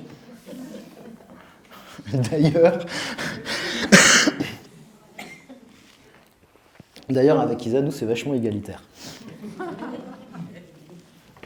C'est vachement égalitaire. Même, je fais plus à manger qu'elle. Je vous assure que c'est vrai. Il y a un truc que je fais vachement bien, c'est aller me balader avec Romane. Je fais ça super bien. Donc pour ceux qui hésitent encore à avoir des enfants, je vous le dis, c'est un truc pour draguer qui marche bien. Moi, quand j'habitais en ville, me balader avec un enfant, c'était plutôt très séduisant pour les jeunes femmes. Vous allez au parc et puis vous rencontrez des jeunes femmes. C'est rassurant, hein, papa. Maintenant que j'habite à la campagne, je continue de me balader avec Romane, puisque j'arrive pas, je sais pas comment faire autrement. Donc du coup, quand je dois m'occuper d'elle, je vais boire des coups chez les copains, chez les copines, et je passe vachement de temps dans le village. Et donc là, c'est plus les jeunes femmes, mais je suis devenue la star des mamies. Je vous assure que c'est vrai. Il y a pas très longtemps, il y a une mamie qui est venue me voir et qui m'a couvert d'éloges. En me disant que je m'occupais super bien de Romane, qu'on me voyait souvent avec elle. Et en fait, ce qu'elle faisait, la mamie, c'est qu'elle faisait pas que me couvrir d'éloges. C'est qu'elle me posait 2-3 questions sur Isa en mode « mais qu'est-ce qu'elle glande hein ?» C'était ça qu'elle était en train de faire. Sauf que Isa sait très bien s'occuper de Romane, sauf qu'en même temps qu'elle s'occupe de Romane, elle arrive à faire une lessive. Ce que moi, j'arrive pas à faire. Donc il faut pas... Donc tout à l'heure, je vous disais, ça avait un peu augmenté chez les hommes, ça avait augmenté d'1 minute, mais c'est pas ça le plus important. Il faut pas regarder que le temps, il faut regarder la nature des tâches domestiques que les hommes font aujourd'hui. Ils en font beaucoup plus que les hommes d'il y a 20 ou il y a 30 ans, mais ils ont plutôt tendance à s'approprier les tâches domestiques qui sont visibles socialement et qui sont valorisantes. C'est par exemple la cuisine le dimanche quand on invite les potes. Bon, je fais pas mieux que tout le monde. Hein. Je fais surtout pas mieux que mon père. Alors moi, instruit, de gauche, tout ça, bien pensant, je fais comme mon père. En fait, je reproduis. C'est une fonction sociale de la famille que de reproduire. Ça reproduit l'espèce, ça reproduit les travailleurs, les contingents militaires, mais ça fait autre chose. C'est une institution sociale qui a pour fonction de reproduire la société dans son ensemble. Comment ça marche ? Ça marche à travers un phénomène que les sociologues appellent la socialisation. Qu'est-ce que c'est la socialisation ? La socialisation, c'est l'apprentissage des normes et des valeurs d'une société. Les valeurs, c'est assez simple à comprendre, c'est des idées. L'égalité, la fraternité, la liberté, la politesse. Ça, c'est des valeurs. Les normes sociales, c'est comment on traduit ces valeurs de manière comportementale. Si je prends la politesse ou le respect à l'égard des adultes, qui est une valeur qui est assez universelle, hein, les sociétés elles sont assez agistes, hein, il y a une domination des adultes sur les enfants de manière assez universelle. Globalement, on attend de l'enfant qu'il respecte l'adulte. Mais cette valeur qui est universelle, ça se traduit différemment suivant les cultures. Il y a des populations en Afrique pour lesquelles on va demander à l'enfant de baisser ou de soutenir le regard de l'adulte, alors que dans certaines cultures en France, on va demander à l'enfant de baisser le regard. Et pourtant, c'est la même valeur. Ça a donné lieu à des conflits dans des classes, notamment avec des primo-arrivants qui venaient d'Afrique et où l'instit pensait l'enfant était insolent, alors que l'enfant il répondait à une norme sociale qui était le respect de l'adulte, mais avec les normes de l'endroit d'où il venait. La famille, donc, pourquoi on dit qu'elle reproduit la société? Parce que c'est un lieu de socialisation primaire et c'est le premier endroit où on va apprendre justement ces normes et ces valeurs. Ça fonctionne essentiellement par imitation. C'est dans la famille qu'une petite fille apprend à devenir une fille en aidant son petit frère à chercher ses jouets. C'est dans la famille qu'un garçon apprend à devenir un garçon en coupant la parole ou en prenant toute la place sur le canapé. En premier lieu, c'est là. Pour cette raison, il y a un enjeu énorme pour les politiques. D'ailleurs, ça permet de distinguer, ça fait un clivage assez facile entre conservateurs et progressistes. Il y a un enjeu énorme pour les politiques à avoir des politiques familiales qui favorisent ou non la place des enfants dans la famille. En gros, si vous voulez qu'une famille, une société évolue peu, garde les mêmes valeurs, les mêmes comportements, vous avez tendance à valoriser la famille et à faire en sorte que les enfants restent longtemps dans le cercle familial. Alors que si vous voulez que la société change, bouge, les grands révolutionnaires démocrates que sont Platon, Staline, Pol Pot y ont pensé, hein, si vous voulez qu'une société bouge, eh ben vous retirez très rapidement les enfants de la famille. Parce que vous avez moins de chances qu'elles se reproduisent à l'identique. Bon, ça ne fait pas que reproduire les valeurs, les normes. Je ne voudrais pas qu'on oublie que la famille, ça reproduit surtout très très bien les inégalités sociales.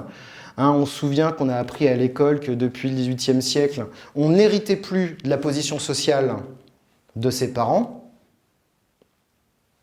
Normalement, on l'a au mérite. C'est quand même vachement plus facile d'avoir un poste d'attaché parlementaire quand tu t'appelles Fillon que Monsieur Durand ou Ben Saïd. Même c'est pire pour Ben Saïd, je pense. Alors ça, les sociologues expliquent bien comment la famille reproduit les inégalités tout au long de la vie. Ça les reproduit notamment à un moment particulier de la vie, un moment dont on parle assez peu. C'est à la fin de la vie, au moment de l'héritage. Alors ça, j'ai tourné un peu autour de la question, je me suis rendu compte que c'était absent des débats politiques pour une raison très simple, c'est que c'est un véritable tabou en France, la possibilité de taxer l'héritage. Vous ne pouvez pas toucher à cette institution. Alors je me suis demandé pourquoi. Et l'essentiel des arguments, devinez où je les ai trouvés? Je les ai retrouvés au MEDEF. Je vous assure, hein, les deux arguments principaux, c'est de dire que taxer l'héritage, c'est injuste.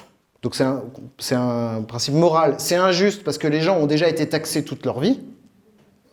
Après, je ne vois pas en quoi c'est juste qu'un enfant qui n'a rien glandé puisse hériter de quelque chose, tu vois. Enfin, bon, ça, c'est un point de vue personnel. J'ai eu de la chance, j'ai le micro, je peux donner mon avis.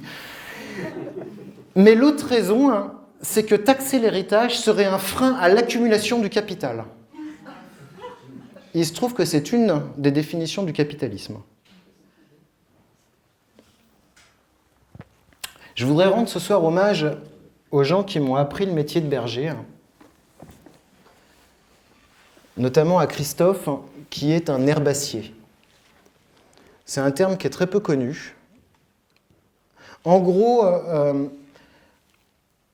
moi je suis primaire, hein, je suis marxiste, il y a deux catégories de gens. Il y a les patrons, ça c'est les paysans, les éleveurs, et les bergers, en fait, c'est les salariés des éleveurs.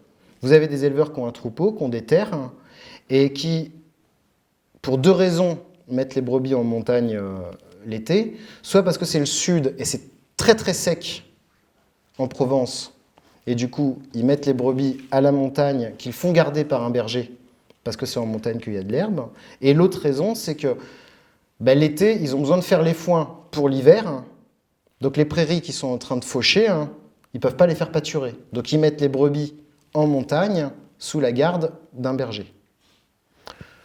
Ça, c'est une distinction un peu primaire, berger-paysan. En vrai, il y a plein de situations intermédiaires, dont celle des herbaciers. Les herbaciers, c'est une petite catégorie de gens, c'est presque un anachronisme. Moi, j'en connais en Provence, il y en a un petit peu en Ariège. C'est des éleveurs, c'est des paysans, c'est-à-dire qu'ils ont un troupeau à eux. Ils sont propriétaires d'un troupeau. Ils vont chercher les primes à la PAC comme tout le monde. Ce n'est pas des hippies avec 3 brebis et demi, hein, ils en ont 400, 500. Mais par contre, ils n'ont pas de terre. On les appelle des herbaciers parce que toute l'année, ils font les nomades. Hein, et ils vont manger un peu entre les vignes, un peu dans les sociétés de chasse, un peu dans les grandes propriétés privées quand il n'y a personne. Enfin... Et Christophe, qui m'a appris le métier de berger, il était herbacier. Il est issu d'une fratrie de 5. L'aîné de la fratrie a repris l'exploitation familiale et s'est donc installé en vache. Le deuxième s'est installé aussi comme paysan, à 2 km à côté, mais en brebis, ce qui est un peu moins noble. Le troisième et le quatrième, dont Christophe, sont partis faire le berger dans les Alpes du Sud. Et tout doucement se sont constitués un troupeau pour devenir herbaciers. Le cinquième, en fait c'est la première, c'est une femme. Elle s'est juste mariée avec un berger qui est resté ouvrier agricole toute sa vie. Alors les herbaciers, ils sont très très fiers de leur boulot. Ils sont fiers et ils ont un peu du mépris pour les paysans. Parce que les paysans, ils mettent des clôtures, ils appellent ça des gavots. Le mépris est réciproque. C'est des gens qui connaissent moins bien les bêtes. Eux, comme ils passent toute l'année à garder les brebis, ils connaissent très très bien les animaux. Ils ont un mode de vie qui est difficile. Moi, ceux que je connais n'ont pas d'autres familles, n'ont pas d'enfants, pas de femmes. Christophe, il a un 4x4 qui lui sert de pharmacie, de bureau, de chambre, de salon. Et il passe sa vie en tant que nomade. Il est très fier. Mais un soir, je me souviens, on avait fini la journée assez tard. On était donc autour du feu. Il devait être 11h, minuit. On buvait des coups pas mal. Et il m'a dit cette phrase, quand même c'est dégueulasse. Il y a assez de terre pour tout le monde. À chaque fois que quelqu'un meurt, on devrait redistribuer les terres et tous les enfants qui naissent devraient naître avec un lopin de terre. Donc il est fier, mais je ne sais pas vraiment ce qu'il a choisi. S'il pouvait devenir paysan, est-ce qu'il le deviendrait? Je ne sais pas. Au contraire de moi j'ai eu le choix vachement dans la vie. Mes parents nous ont toujours dit « vous ferez ce que vous voudrez », après avoir fait des études. Donc on a eu le choix dans les études qu'on devait faire, mais on n'avait pas eu le choix de faire des études. Alors on a choisi, moi j'ai fait, avant d'aller à la fac, j'ai fait un bac C. Aujourd'hui on doit dire S, c'était maths physique. Mon père avait fait un bac C, il était ingénieur. Ma sœur a fait un choix aussi de manière totalement libre. Elle a aussi fait un bac C. Ma mère est prof de bio. Et mon petit frère a aussi choisi de faire un bac C. Voilà, on a eu le choix. Alors après, mon petit frère, il a fait 5 ans d'études, il est devenu ingénieur, comme papa. Et ma sœur, après 3-4 ans d'études, elle est devenue instite. Mais elle a choisi. Bon, en vrai, tout le monde est sauvé. Mon frangin n'a jamais bossé comme ingénieur. Depuis, il est clown. Ma sœur est danseuse. Et puis moi, je fais le saltimbanque devant vous. Alors, est-ce que mes parents... est-ce qu'ils sont contents de ce qu'ils... Je sais pas. Est-ce qu'ils ont l'impression d'avoir réussi leur éducation? J'en sais rien. Nous, avec Isa, on s'est dit, il ne faut pas se projeter. Comme ça, tu ne seras pas déçu. Il y a un truc qu'ils ont bien réussi, mes parents, c'est la solidarité. Mon frère, ma sœur et moi, on avait un ennemi commun, c'était eux. Et ça, c'est un truc qu'ils ont bien réussi. Je vais finir sur ça, il y en aurait d'autres des fonctions sociales, mais il y a un moment, il faut qu'on aille boire un coup. D'ailleurs, je vais boire un coup maintenant. Alors, la solidarité, c'est une fonction sociale importante, qui est universelle. Avant la communauté villageoise, avant les bonnes œuvres charitables de l'Église, avant l'État-providence, c'est à la famille d'assurer l'individu contre les risques de la vie. Alors les risques de la vie, c'est avoir des enfants, être malade, être au chômage, être vieux. C'est un peu.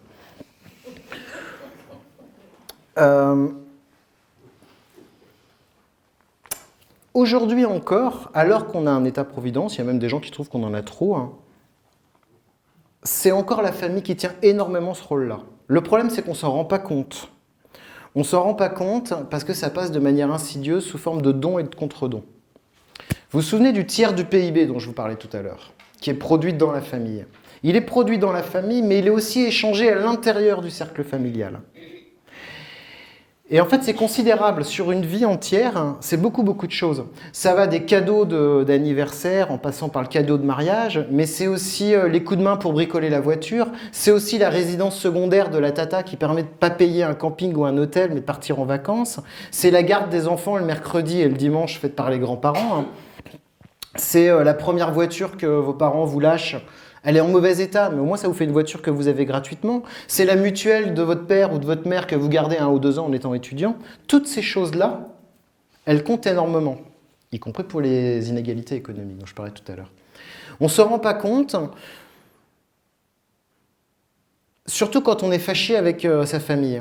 Parce que même quand on est fâché avec sa famille, on continue de bénéficier de tous ces trucs-là sans vraiment s'en rendre compte. Où on s'en rend compte, c'est en creux.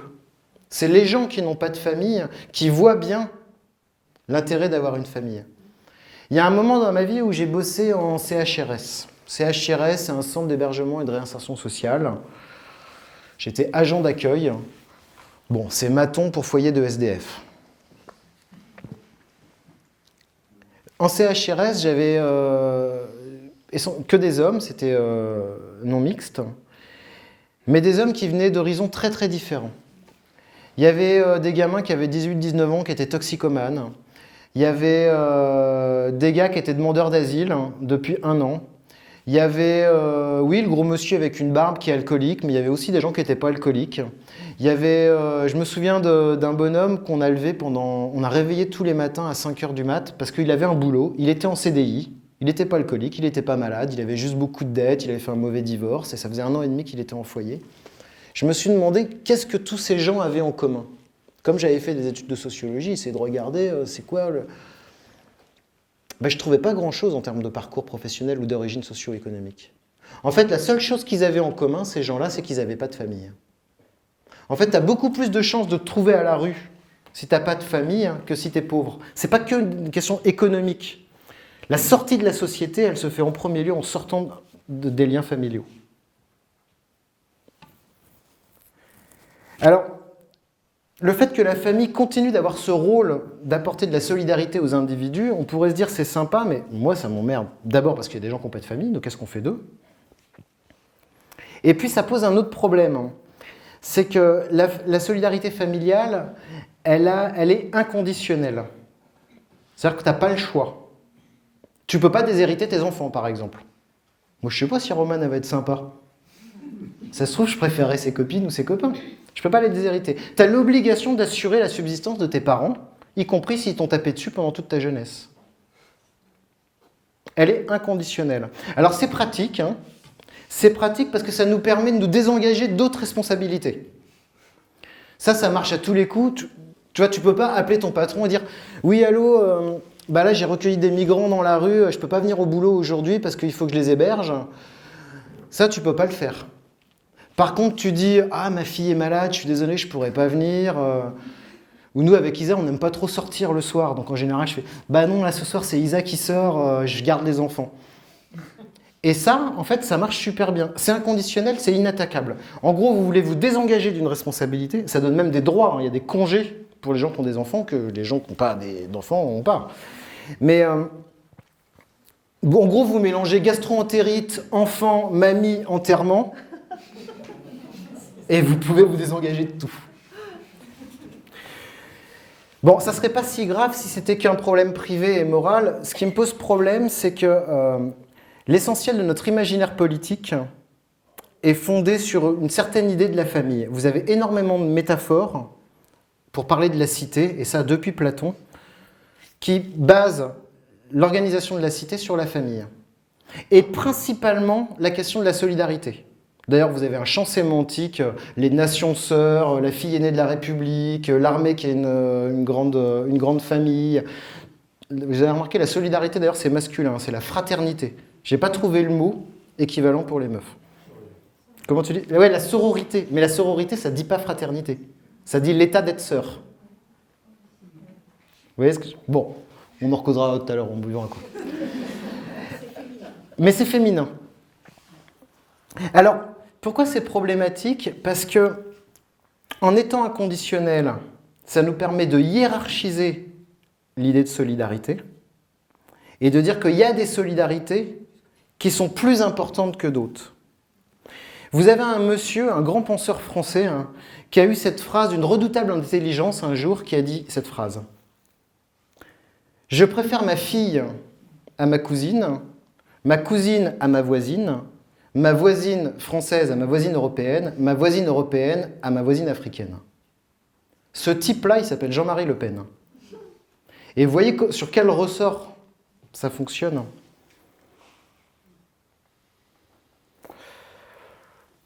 Bon, voilà, bref, ça rend con la famille, quoi. Ça rend con parce que ça enlève toute objectivité. Vous avez déjà vu des parents dire que leur gamin avait un regard de vache, alors qu'objectivement, vous en avez croisé. Moi, quand j'étais gamin, j'étais absolument persuadé que les pires des parents, c'était les miens. Depuis, j'ai 44 ans demain, je continue d'avoir des discussions avec des adultes qui pensent que leurs parents étaient vraiment les pires. Avant de conclure, je voudrais faire une petite note de bas de page. Peut-être qu'il y en a parmi vous qui se disent « il est mignon avec son truc sur la famille », mais en fait, la famille dont il parle, elle n'existe plus. La famille est en crise, ça fait 40 ans qu'on dit ça. Il y a de plus en plus de divorces, il y a plein de familles recomposées, il y a plein de familles monoparentales. Moi, je connais même des célibataires heureux. Moi, je vous assure, c'est possible. Dans mon village, il y a un trouble. C'est 3 hommes qui habitent ensemble, pas depuis 6 mois, hein, ça fait 30 ans qu'ils habitent ensemble. Tout part à volo. J'ai un copain et une copine qui sont parents, mais qui n'ont jamais été amants, qui ont décidé d'être des parents, mais c'est pas des amoureuses. C'est pas des gens qui se sont séparés, ils élèvent, ils éduquent, ils apportent l'affection, mais c'est pas des amants. Tout part à volo. Alors, d'abord, je fais quand même cette conférence gesticulée malgré tout parce que, d'abord, oui, elle n'existe pas vraiment comme je l'ai décrite, cette famille. Mais en fait, elle a vraiment jamais existé. C'est une invention du 19e de la bourgeoisie. Des familles recomposées, il y en a tout le temps eu. Il y en a tout le temps eu pour une raison très très simple. C'est comme il faut trouver des collaborateurs et des collaboratrices pour travailler. On ne pouvait pas rester veuf et veuve.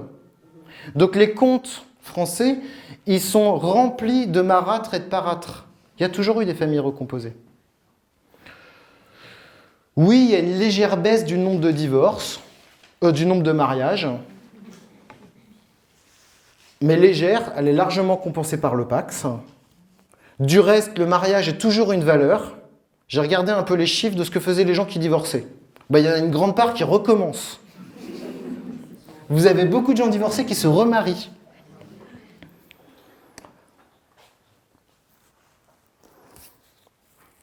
Non, le problème, c'est pas qu'elle existe ou pas statistiquement. Le problème, c'est que ça reste un modèle très très présent dans la société, dans les pubs, dans la littérature, un modèle monogame, hétérosexuel, avec des enfants. Quand Roman avait 3 ans, j'étais super fier parce qu'il y avait toujours un adulte, alors ça je trouve ça débile, hein, il y avait toujours un adulte pour lui demander si elle avait un petit chéri à 3 ans. Mais je vous assure, hein, à la sortie de la crèche. Et Romane, elle disait, bah oui, il y a Brigitte, Virginie, Saïd, Christos, Vanessa. Je me disais, super, c'est une polyamoureuse bisexuelle. Ça n'a pas duré longtemps. Hein. Dès l'âge de 5-6 ans, quand un adulte lui demande si elle a un amoureux, ça fait 6 ans qu'on lui demande si elle a un amoureux. On ne lui demande pas si elle a des amoureuses, un amoureux, des amoureuses, et puis surtout, on ne va pas lui poser la question. Mais à force qu'on lui pose la question, elle répond maintenant une personne, puis c'est un gars, puis c'est toujours le même. En fait, les enfants deviennent très tôt réactionnaires. Avant de vous faire cette conférence gesticulée, j'étais prof de sciences économiques et sociales, et je faisais à peu près la même conf, pas de la même manière, mais dans un cours en seconde sur la famille. Et donc j'avais des adolescents normaux, hein, avec les cheveux verts, un truc dans le nez, qui fument des pétards. Et quand tu leur demandes ce qu'ils veulent plus tard, hein, alors que pour la plupart, ils ont vécu dans des familles recomposées, enfin plein de choses. Ils veulent se marier, ils veulent avoir des enfants, et ils sont très très à cheval sur la fidélité. Hein. C'est-à-dire que tout part pas à volo. Vous pouvez très bien avoir un discours crasse, pornographique. J'ai écouté des émissions de radio d'adolescents à 1h du matin. Vous avez des trucs dégueulasses. en matière de sexualité, de rapport aux femmes, notamment sur la question de la fidélité. Si la meuf, elle a fait un bisou au voisin, j'ai entendu des animateurs adultes dire à la radio « mais t'as qu'à l'acheter, c'est qu'une salope ». Donc vous avez un mélange de discours crasse, pornographique, avec un truc très très conservateur. La dernière victoire de ce modèle familial, pour vous dire à quel point il est quand même très présent, c'est le mariage pour tous. Pendant tous les débats sur le mariage pour tous, alors je ne vous ferai pas part de tous les discours de droite ou conservateurs, mais sans parler de ces discours-là, on n'a jamais entendu les arguments de gens et de jantes qui ont théorisé des choses dans les années 60-70, chez les féministes et chez les homosexuels, pour dire le couple, c'est un endroit dangereux. Pour dire le modèle familial, on n'en veut pas. Il y a des gens qui se sont battus dans les années 70 pour surtout ne pas se marier. On n'a pas du tout entendu ces arguments-là sur le mariage pour tous. Et même les gens qui ont défendu le mariage pour tous, je vous assure que je ne l'invente pas, je regrette de ne pas avoir son nom au gars, mais ça va se retrouver. Je me souviens d'un représentant du gouvernement qui, à la radio, était donc un défenseur du mariage pour tous. Il a eu cette phrase: « Non, mais ne vous inquiétez surtout pas. Les homosexuels, en se mariant, ils ne vont pas prendre que le pacte fiscal, ils vont aussi prendre la fidélité. » Ça, c'était pour défendre le mariage pour tous. Alors pourquoi on dit qu'elle est en crise? Pourquoi on dit ça si souvent? Moi, je pense que quand on dit qu'un truc part à volo, il y a baleine sous roche. L'hypothèse que je fais, c'est qu'on a besoin à nouveau de mettre la responsabilité sur les familles au moment où l'État se désengage de ses autres responsabilités en matière d'éducation, de répartition des revenus, de diminution des retraites. On a besoin que la famille elle fasse ce taf de solidarité. On a besoin que les meufs elles fassent du care, du soin, parce qu'on a moins de services publics de santé. Comme si la délinquance, c'était le fait des parents démissionnaires plutôt que de la situation de l'école, de la culture ou du comportement des flics. Moi, c'est l'hypothèse que je fais. Alors après, comment on s'en sort? Je suis censé finir une conférence gesticulée avec ce qu'on appelle un atterrissage politique, c'est-à-dire vous faire des propositions. Alors je vous le dis tout de suite, je n'ai pas tout trouvé.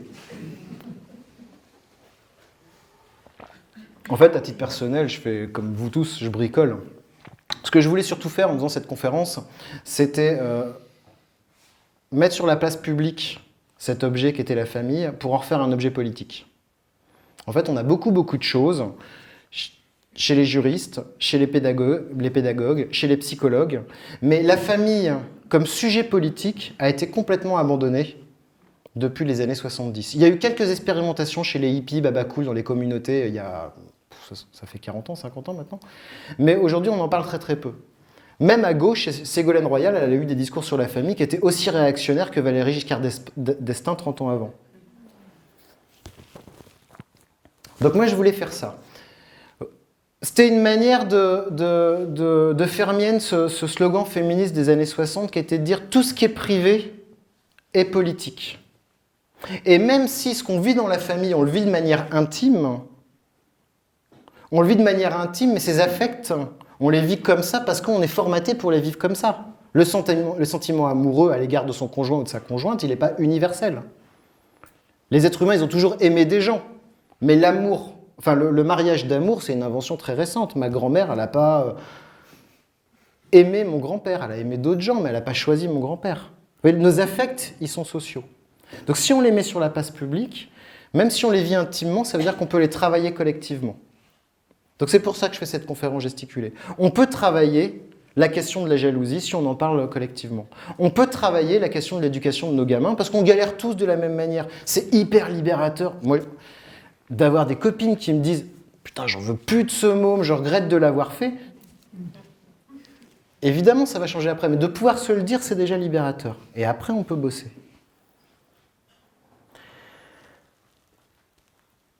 Alors, à titre perso, je ne vais pas dire grand chose, c'est plutôt collectivement que je trouve que c'est intéressant à bosser. À titre perso, j'espère que cette conférence gesticulée va vous permettre de discuter avec les gens avec qui vous vivez, en essayant de distinguer des choses, Être amant, c'est pas parce qu'on a un mauvais amant qu'on est un mauvais amoureux. On peut être un mauvais amant et un bon papa. On peut être une bonne mère et une mauvaise amante. C'est arriver à distinguer des choses, théoriquement. On peut aimer sans faire l'amour, c'est pas obligé non plus. Faire un travail de distinction. Ça, c'est un peu une injonction morale. Parce que quand tu es amoureux ou quand tu es jaloux, c'est super dur à vivre en vrai. De manière plus concrète et matérielle, les féministes, à un moment, ont fait cette proposition qui était de dire il ne faut pas vivre avec son amoureux. Le fait d'habiter sous le même toit, ça ne permet pas de travailler sur les inégalités. Alors, quand je disais ça, ça faisait super révolutionnaire. Et puis, en général, derrière la conférence gesticulée, on fait un atelier. Et le jour où j'ai cité cette phrase-là, j'avais peur de me faire taper dessus et tout. Et en fait, toutes les meufs qui avaient 50, 60 ans, qui avaient vécu en couple et qui étaient maintenant séparées, elles ont toutes applaudi des mains. Elles m'ont dit « Ah oui, non, mais c'est plus du tout la même. » Elles avaient encore un amoureux ou une amoureuse, hein. C'était des petites mamies, hein. 50 ou 60 ans, non, mais enfin... Non, mais non, c'est pas ça que je veux dire. Non, je suis désolé. C'est pas à droit du tout et je m'en excuse. Ce que je voulais dire, c'est que moi, je m'attendais à avoir plutôt les nanas de 25 ans militantes féministes dire oui, et en fait, je tombais sur plein de femmes qui avaient eu des vies pas militantes et qui confirmaient qu'elles passaient beaucoup moins de temps à faire du travail domestique depuis qu'elles vivaient plus avec un homme. Donc, pas habiter ensemble, c'est peut-être pas toujours accessible économiquement. Au minimum, on peut découper l'espace à l'intérieur de son foyer. Essayons d'avoir chacun une chambre. Ça permet d'avoir du privé.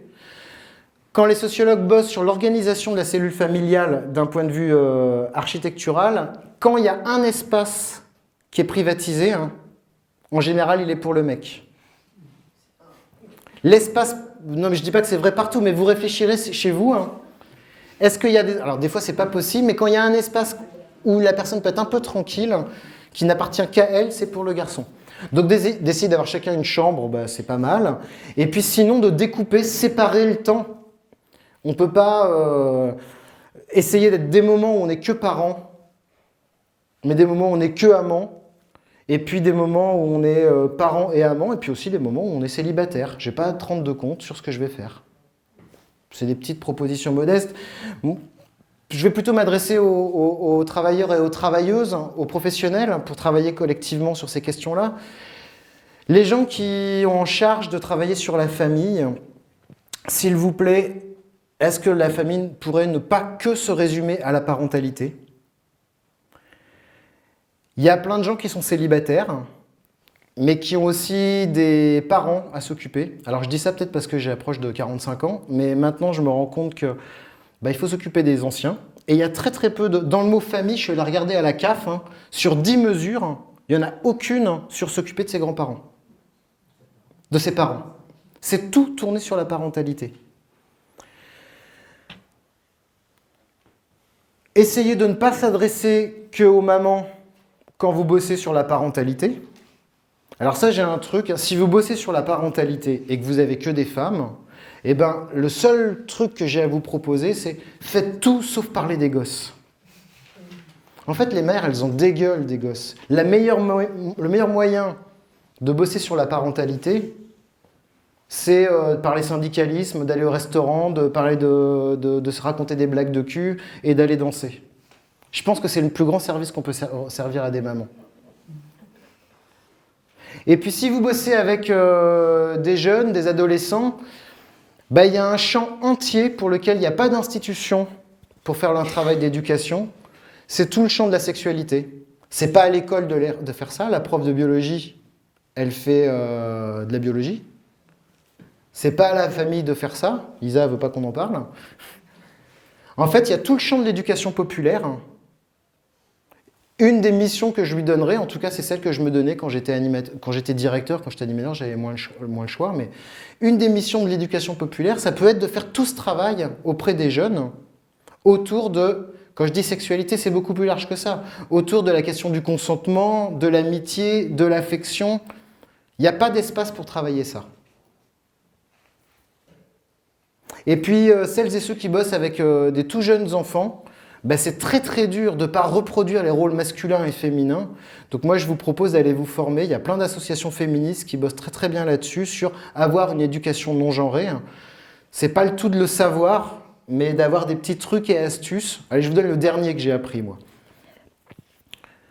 Ça s'appelle la pédagogie Brin d'Acier. Brin d'Acier, c'était une héroïne de livre... Fifi Brin d'Acier.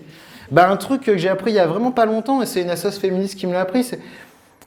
Moi, à Romane, j'essaie de faire en sorte qu'elle ait une épée, qu'elle soit pompier, qu'elle ramasse les champignons avec moi. Mais du coup, en faisant ça, j'ai tendance à décrédibiliser ces jeux de filles. Et la pédagogie Fifi Brin d'Acier, c'est de dire... Plutôt que de dire ça c'est mieux et ça c'est moins bien, c'est d'ajouter. C'est tu peux être une princesse et en même temps, t'es une guerrière. Et du coup, ma fille, elle tire au pistolet en habit de princesse et c'est tout à fait possible. Et puis pour finir, je vais vous donner un contre-exemple. En fait, je vous ai pas tout dit. Je vous ai pas menti. Quand j'étais petit, je ne savais pas ce que je voulais faire quand je serais grand.